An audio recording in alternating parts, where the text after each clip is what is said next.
Мюлдер. Центриран на Мюлдер. Това може да е нещо опасно. Не. Валентин Илиев и след това Райс Були. Лови топката, сега пък се изпуснаха нервите и Ларсен Туре и Райс Були. Тук трябва да има червени картони между двамата. Със сигурност ще има червени картони поредни. Ларсен Туре изрита топката в ръцете на Райс Були. След това Райс Були удари футболиста на Левски с топката в главата.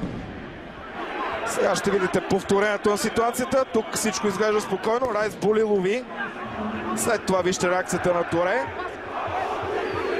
Ето, абсолютен картон. След това Райс Були пък не си издържа топките. Абсолютен картон и за Райс Були. Мисля, че това трябва да бъде червен картон. ЦСКА ще трябва да доиграе матча, според мен, с полеви футболист на вратата, защото не вярвам главния арбитър да спести това на Були, нито на Ларсен Туре. Ето ситуацията. Много нерви, много скандали в този двубой. Райс Були сваля фанелката.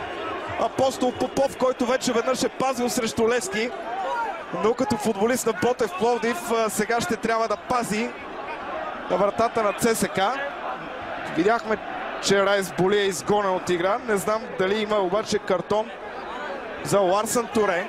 Поне доста сериозно е сблъскването на футболисти в малък периметър. Ето го втори жълт картон за Ларсен Туре и червен картон за него.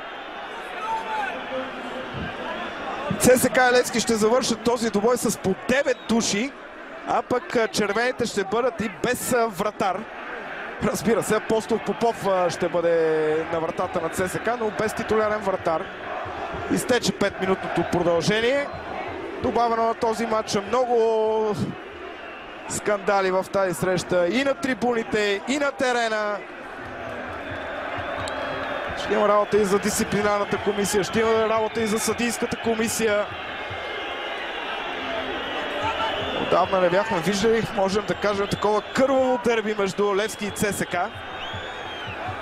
Едва ли е щастлив в този момент Георги Кабаков, че този двубой бе поверен на него. Не можем да кажем, че Георги Кабаков е имал някакви сериозни грешки, поне на пръв поглед в този матч.